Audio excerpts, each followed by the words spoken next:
It is important to establish that members of parliament, all of the 400 that are seated in the national parliament, and also those who are in provincial structures and municipal councils as well, are enjoined by duty to observe, uphold, and protect the law. That is the oath that they take when they assume the responsibilities of MPs, MPLs, and municipal council members.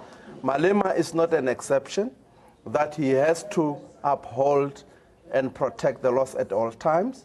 And his comment, obviously, it's inimical to the spirit and letter of the oath that he took when assuming membership of that house. Therefore, then, he had brought, therefore, by intent, he had brought the house into disrepute by virtue of being a member of that house. That's the first problem he has. Well, joining me here in studio is Andile Mngxitama, the national convener of Black First, Land First. Now, let me first ask you, very welcome to ANN7. And first, I must ask you, what is your view on what Julius Malema has said and his utterances that he made? Do you think he should be held accountable in court? No, firstly, we think the NPA is wrong to pursue this matter. In South Africa, there is a freedom of expression, and Julius Malema is a citizen like all of us, and he has that freedom. And, you know, he says these things without meaning them. In fact, we have written to the NPA asking that they withdraw the charges against Julius Malema because there is no evidence whatsoever that Julius has ever occupied any land.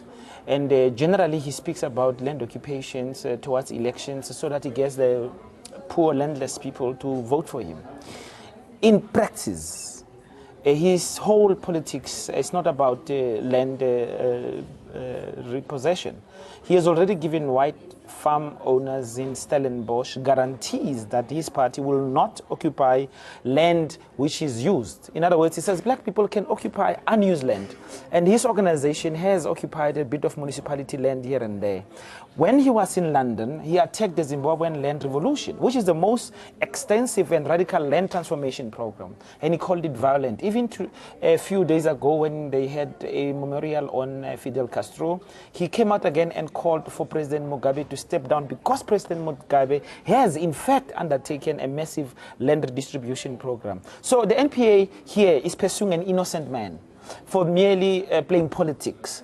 And they've created a lot of drama. And now Malema is presenting himself as the warrior for land reclamation, when in fact he has given political power to white land monopoly capital party, which is the DA.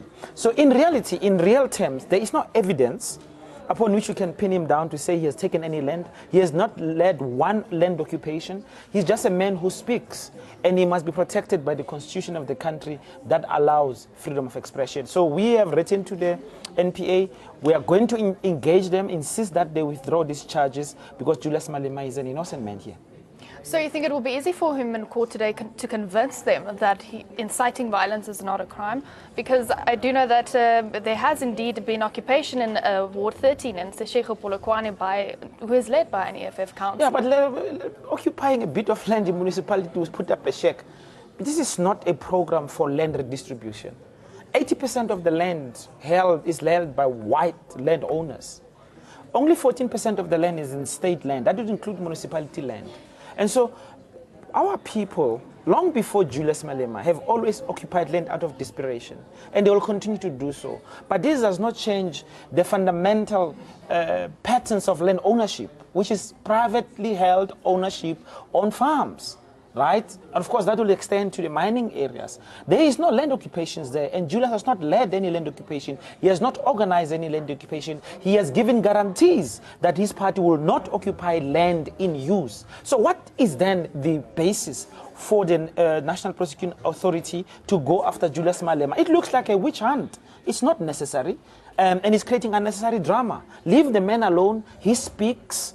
and he's a politician. They all lie. He's manipulating our landless people who must vote for him. He takes their votes, give them to landowners. That is all what he's doing. And it's a political game, and he should not be punished for lying. Politicians lie. Politicians manipulate the desperations of black people and poor people. That's what Julius is doing. He is in bed with the DA, the Democratic Alliance, in Johannesburg, in Tshwane, in the Nelson Mandela Bay. This party is a party of landowners. So I think they're going to have a very difficult time in court, the prosecution authority trying to prove that there's any evidence of Julius Malema occupying land. Now, Mr. Mngxitama, can you please just clarify to me, you are pro-land. So does it not, in a way, upset you that Julius Malema has made these utterances and he is, in fact, on the side of the DA? And how do you think is the right way to go about getting land? Yeah, no, Julius Malema does not anger me. He amuses me. And I think that's how he should be generally treated. Of course, I mean, it's dangerous when he takes the votes of landless poor people who really believe that he meant it when he says he stands for land, and then he gives it to the DA.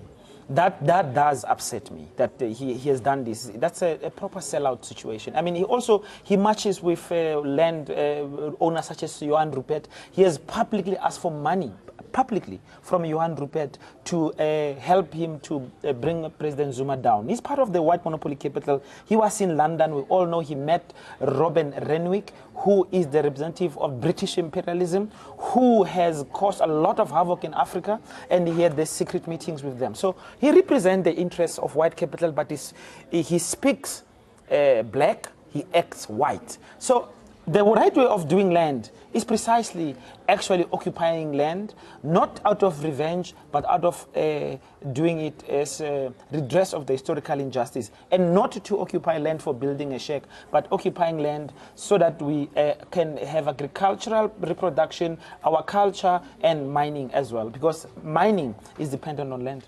Now, moving on to the other matter, we do know that the FF brought the motion to repeal the Righteous Assembly Act before the National Assembly, which was not successful, of course. But what is your view on it? Do you think that this should be repealed? Of course, I mean, all apartheid legislation should go.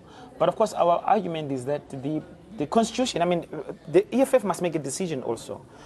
And another time they talk about protection of the Constitution, another time they talk like this. Our Constitution makes such laws, of course, I mean, applicable. There are many laws which are on the statute books which are pre-1994. Of course, the Constitution itself, we argue, is anti-black. Section 25 is not an apartheid creation. Section 25 of the Constitution, which protects property. In South Africa, black people can't get back land.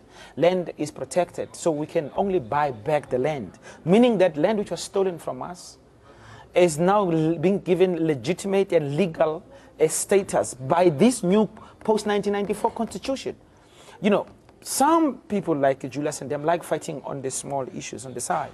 There's a fundamental question, which is Section 25. Of course, the DA supports it, which is his political partners, and there's no possibility. The ANC has been very bad and, in general, terrified to antagonize white interests, and that is why they have not amended or even suggested a radical land redistribution program. So we can say it must be reviewed and revisited and then maybe brought into another way, because inciting violence is a crucial backbone in but when you say you want your land, no, let me make a crude example. You see, that is your laptop. If I come and I steal your laptop and you see me holding your laptop in the street and you demand it back, surely that cannot be called violence. Even when you say you want your laptop back, that cannot be called inciting violence. In fact, you should take your laptop back from me, and that is called justice. So land returned to black people is not a violent process. It is not inciting. It is simply redressing a historical injustice. We need to get these terms right. It is not right, it's not sustainable that, you know, in South Africa, only about 35,000 families, white families, own 80% of the land. And we know how that they got this land. That land was stolen from black people. So we need to redress that matter without, you know, unnecessary bitterness. We are not angry. We are going to do it systematically. We are going to occupy it. There were no rules when the colonizers took our land. there were no negotiations. They just took our land. And to redress the land question, this is exactly what you need to do, without making it a political football like Julius Malema is doing. He's just playing with the real desperation for land for our people, for his political gain, so that he can get votes, give them to us. Thank you so much to Mr. Andile Mngxitama.